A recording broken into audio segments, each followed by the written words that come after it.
The best deer rifle between $500 and $1,000 does not come with an accuracy guarantee.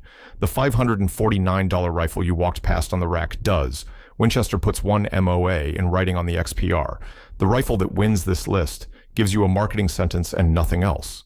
So the ruler here is not the price tag, and it is not the name on the receiver. It is three things: barrel, bedding, action. That is where the extra money reliably lands, and the guarantee, the trigger, and the cost of mounting a scope can all get worse as you spend more. Stay to the end for the out-the-door arithmetic, and subscribe if you'd rather hear this before you spend the money than after. Worst to best. Number 5. The Savage 110 Hunter. Now, I need to be careful here because there are two Savages that get confused constantly, and the confusion is how people end up comparing the wrong prices. The 110 Apex Hunter XP is a package. It ships with a Vortex scope already mounted on an EGW rail, and it turns up in the market data around $518. That is not the rifle I'm talking about. The Bear 110 Hunter, no glass, no rail, runs somewhere in the $600 to $700 range in 2026, depending on your shop and your caliber. Bear rifle, bear price, inside the band. What it gets right is the trigger, and it isn't close. The Accu trigger is the only trigger on this entire list that Savage designed for you to adjust yourself at your kitchen table with the tool in the box. In 2026, it moved to a second generation with what Savage calls Accu Release, aimed at the hang-up people used to get when they cranked the pull weight down very light. Pair that with AccuFit, which ships 5 interchangeable combs and 4 length of pull spacers, and you get a rifle you can fit to your own face and your own arms instead of adapting your face to a piece of molded plastic. For a hunter with long arms, or a kid who's still growing, or anybody who's ever had a scope, ring the bell on their eyebrow because the comb was wrong. That is not a small thing. The Accu stock underneath runs a bedding rail through the forend, so the action isn't just floating in a shell. And the Model 110 has been in continuous production since 1958, which is the longest run of any American bolt action. Parts exist. Gunsmiths know it. Nothing about this rifle is a science project. So why is it last? Because on the ruler, it gives up 2 of the 3 axes that the extra money is supposed to buy. There is no written accuracy guarantee on the 110 Hunter. Not a weak one, not a conditional one, there isn't one. And the barrel is button-rifled carbon steel, blued, which is a perfectly good way to make a barrel, and it is also the same way the $400 rifles make theirs. Cold hammer forging shows up on 3 of the 4 rifles above it on this list. It doesn't here. Add the fact that the base 110 Hunter isn't drilled and shipped with a one-piece rail the way its own package sibling is, and you have a rifle whose strongest argument, the trigger, the fit system, is an argument you can also make about a Savage that costs $300 less. It's a good rifle. It is the weakest case for spending this kind of money. I spent years behind a sporting goods counter selling these exact rifles to these exact hunters, and the question I got every single fall was some version of the same question. I've got about $800. What do I buy? And the honest answer is that this price band is the most confusing shelf in the whole store, because it is the only shelf where the marketing and the hardware pull in opposite directions. Down below 500, everything is priced on features, and the features are printed on the box. Up above 2,000, you are buying a name, and everybody knows it. In between, you get rifles that cost twice as much as the entry gun and give you less than the entry gun in 3 specific places, while giving you more in 3 other places that the box never mentions. Number 4, the Howa 1500 with the Hogue stock. And this one is going to make some people mad, because the Howa has the most devoted following of anything in this band. Complete rifles have historically sat in the $500 to $600 range, and street pricing in 2026 lands somewhere around $600 to $730, though I want to flag that honestly. The big box listings for the Bear Hogue rifle were the hardest single price to pin down in this entire research, and if you're shopping, put it in a cart and see the real number before you take mine. Here's what it brings. Legacy Sports, the American importer, backs the 1500 with a sub-MOA guarantee. The barrel is cold, hammer forged, and threaded. The trigger is the hacked, 2-stage, adjustable, and independent reviewers describe it breaking clean around 3 pounds. The Hogue overmolded stock has an aluminum pillar bedding block in it, which means the action is clamped to metal, not to rubber. and the warranty is the strongest on this list by a wide margin. HOA covers the rifle for the lifetime of the original purchaser on American purchases made after January 1st, 2017, provided you register it inside 30 days. It doesn't transfer when you sell it, so read that before you buy used. Two things push it down to fourth. First, the guarantee and the tested reality don't line up as cleanly as the box implies. The Truth About Guns published a review of the 1500 in which the writer states, in his words, that just above 1 MOA was the best he could get, and that a free float barrel definitely would have helped. He gave accuracy 3.5 stars. That is one reviewer with one rifle and one lot of ammunition, and it is not proof that the guarantee is false. A guarantee is a promise about what the factory will do if the rifle fails, not a prediction about your particular groups.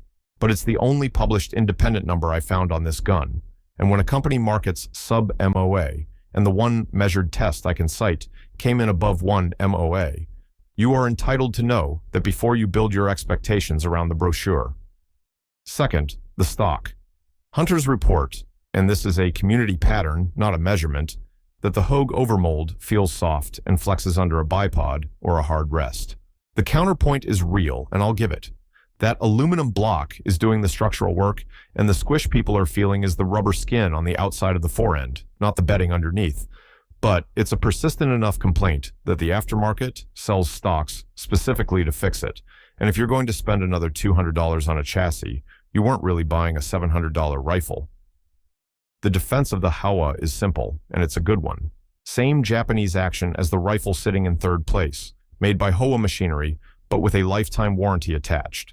If you are the kind of buyer who keeps a deer rifle for 30 years, that piece of paper is worth more than a lot of the spec sheet above it. Number 3, the Weatherby Vanguard. The synthetic sits around $577. That map number shows up identically at Palmetto State Armory, Sportsman's Warehouse, Brownells, and Midway USA, which tells you it's a floor Weatherby enforces rather than a sale somebody's running. Want walnut? The Vanguard Sporter runs $949.99. Same rifle underneath, $370 a stock. And this is the rifle that breaks the price logic of the entire band, because at $577, it hands you the single best written accuracy guarantee in the group. Weatherby's language, their words. All Vanguard rifles are guaranteed to shoot a 3-shot group of .99 inches or less at 100 yards, sub-MOA, from a cold barrel when used with Weatherby factory or premium ammunition within 2 years of verified purchase date to the original purchaser. Read that again and notice what's in it. A specific number, not a category. Cold barrel, which is how you actually shoot at a deer. 3 shots. A stated time window and a stated ammunition condition, which means it's a real contract with real terms, not a vibe. The trigger backs it up. Weatherby's own description is a match-quality 2-stage trigger, adjustable down to 2.5 pounds with a clean break.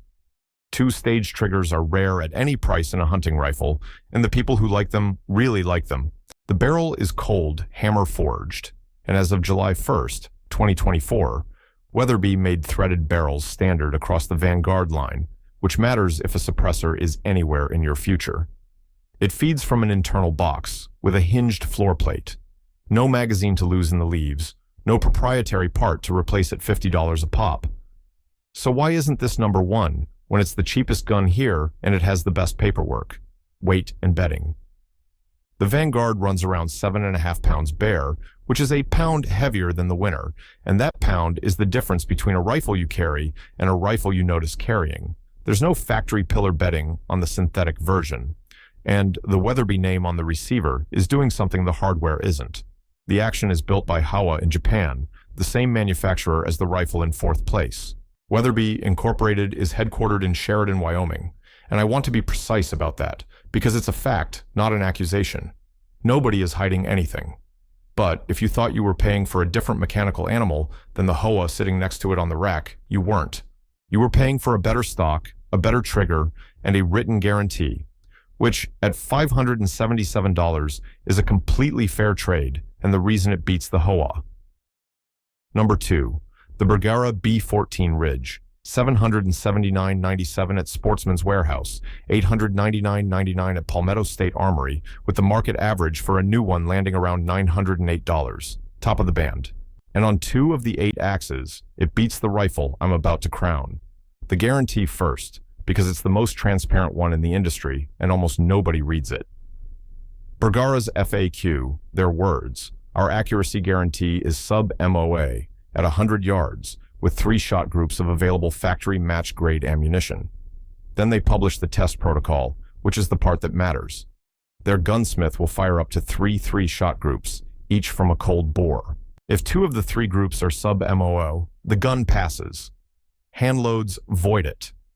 Now, that means a Bergara can miss 1 group out of 3 and still be a passing rifle by the company's own standard. Some people are going to hear that as a loophole. I hear it as the only company in this group willing to publish exactly what the promise cost them, and a promise you can audit is worth more than a promise you can't. The stock is where your money physically went. Glass fiber reinforced polymer with solid steel pillars molded into it. Factory pillar bedding, not an aftermarket job, not a rubber block. The barrel is 4140 chrome moly in a number 5 contour, threaded with a cap, free-floated. It feeds from an internal box, with a hinged floor plate, 4 rounds. And the receiver is drilled on the Remington 700 footprint, which is quietly one of the best things about this rifle, because it means every rail, every ring set, every stock, and every trigger built for the most copied action in America bolts onto it. An EGW rail for a 700 runs about $36 at Brownells. You are not hunting for a proprietary part. 3 things keep it out of first. It's heavy for a hunting rifle at 7.5 pounds.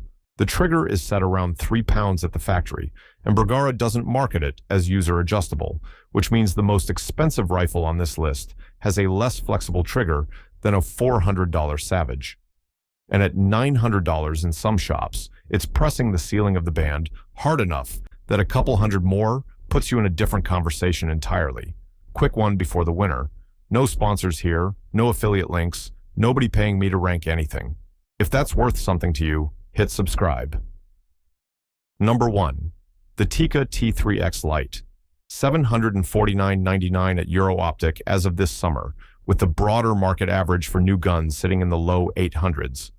And I want to be blunt about what it does not have, because I opened this video with it. Tikka does not give you a written accuracy guarantee. What's on their own product page is a claim, a cold, hammer-forged barrel with 5R rifling for match-grade accuracy. That's marketing language. It is not a contract with a group size and a shot count in it, the way Weatherby's and Bergara's are. Anybody telling you the T3X comes with a sub-MOA guarantee is repeating a rumor. So how does it win? Because it wins the 3 axes the money is there for, and it wins them all at once. The barrel is cold hammer forged and free-floated, with threaded variants from the factory at 5/8 by 24. The trigger is a single stage. The factory specifies as adjustable from 2 to 4 pounds, adjustable by you, which the Bergara isn't. And the action is the reason people who own these get evangelical about them. It's the smoothest bolt throw at this price, and it isn't a close race. There's a reason Tikka actions get pulled out of factory stocks and dropped into custom builds by people who could afford anything. That action is built in Riihimäki, Finland, by Sako, under Beretta Holding, a company that has been making rifles longer than the United States has existed. Then there's the number that decides more hunts than any spec on this list, 6.4 to 6.6 pounds bare. That is a pound less than the Bergara and a pound less than the Vanguard.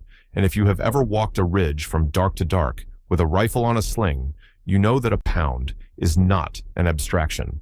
It's the difference between a rifle you still have in your hands at 4 in the afternoon and a rifle that's leaning against a tree 200 yards behind you. Add the widest caliber selection in the group for deer, and you have a rifle that fits the way Americans actually hunt whitetails and mule deer. 2 honest marks against it. The magazine is a proprietary polymer detachable, and a factory replacement runs $51 to $69. Lose one in the snow, and you're buying an expensive piece of plastic. That's a real recurring complaint from owners, and it's why there's an entire aftermarket in billet magazines for this rifle. And the scope mounting, the T3X has no rail. It has an integral 17mm dovetail, plus extra holes for a weaver base, which means your 2 paths are OptiLock rings at roughly $82 to $90, or an EGW rail at about 45 plus rings at about 50. $70 to $110 on a rifle that already costs $750. Which brings me to the part I promised, and the reason a price band and a title is a half-truth. The Tikka, made usable, $749 for the rifle. Call it $95 for a rail and rings. And the cheapest scope I would put on a deer rifle without wincing. Something like a Vortex Crossfire 2, 3 to 9 by 40, around $150 to $180. Add it up. You're at roughly $1,000, maybe a little over. The winner of the best deer rifle between $500 and $1,000 does not leave the store for under $1,000. Now, the Weatherby, $577 for the rifle. 2-piece bases and rings, about $40. Same scope, $170. $787 out the door shooting. And that rifle carries a written .99-inch guarantee that the Tikka does not. Sit with that for a second, because it's the sharpest thing this research turned up. $213 separates those builds. The cheaper build comes with the contract. The more expensive one comes with the action, the barrel, and the pound you don't carry. Neither of those is wrong. But if anybody has ever told you that spending more automatically gets you more accuracy on paper, that's the counterexample sitting right there. There are 8 things that separate one bolt-action deer rifle from another at this price. Whether the accuracy guarantee is a written contract or a sentence in a brochure. The trigger, and specifically whether you can adjust it yourself without a gunsmith. The stock, and whether the action is bedded into something rigid or floating in hollow plastic. The barrel, and how it was made. How the rifle feeds. What it costs you to mount a scope on it, which is the number nobody puts on the price tag. What it weighs, and who stands behind it when something breaks. Which leads to the question underneath this entire video. What does moving up from under $500 actually get you? Axis by axis. Here's the answer, and half of it is not what you'd expect. The accuracy guarantee, no gain, sometimes a loss. The Winchester XPR sits under $500 and guarantees 3 shot groups of 1 MOA, or better at 100 yards with quality factory ammunition. Moving up, you can get the Weatherby's tighter .99 and Bergara's published test protocol. Those are genuine upgrades in specificity. But on the basic question of does a written guarantee exist, the cheap rifle already answered yes. And the winner of this list answers no. The trigger. No reliable gain, sometimes a step backwards. Savage's AccuTrigger and Ruger's Marksman are both user-adjustable and both live under $500. Up here, the Tikka gives you 2 to 4 pounds adjustable, and the Weatherby gives you a 2-stage down to 2.5, both of which are better. But the $900 Bergara ships with a trigger you're not meant to adjust yourself. Paying more does not guarantee you a trigger you control. Scope mounting. This frequently gets worse, and it's the one nobody warns you about. Ruger's American Gen 2 and Savage's Apex packages come with a 1-piece Picatinny rail already on the receiver. The Tikka has a proprietary dovetail. The Bergara has bare holes. You pay more for the rifle, and then pay again to make it hold a scope. If your budget is genuinely fixed, that $70 to $110 comes out of your glass, and glass is where a rifle gets ruined. Now, the 3 where the money is real. The barrel. Cold hammer forging shows up on the Tikka, the Weatherby, and the Hoa, along with factory threading across the board. That is a manufacturing process the entry tier mostly doesn't run. It produces more consistent bore dimensions, and it's the single most defensible reason to spend the money. The bedding. This is the biggest concrete jump. The Bergara's molded steel pillars and the Hoa's aluminum block mean the action is anchored to metal. The entry tier is generally polymer against polymer. If you've ever had groups wander when the fore-end touched a rail, that's what bedding fixes. The action and the finish. The Tikka's bolt throw, the Sako lineage, the machining tolerances you feel every time you cycle it. This is the part that spec sheets can't hold and that owners never shut up about, so barrel, bedding, action. That's your 3. Guarantee, trigger, and mounting convenience are the 3 where $500 and $900 can end up a coin flip.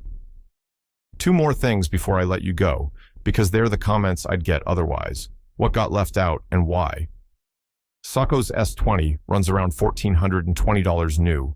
Springfield's Model 2020 Redline carries a $2,299 MSRP, and Christensen's Mesa typically prices past $1,000.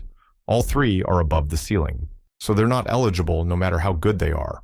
Browning's AB3 Composite Stalker is in the band at $739.99 at Scheels, and it's a legitimately near miss.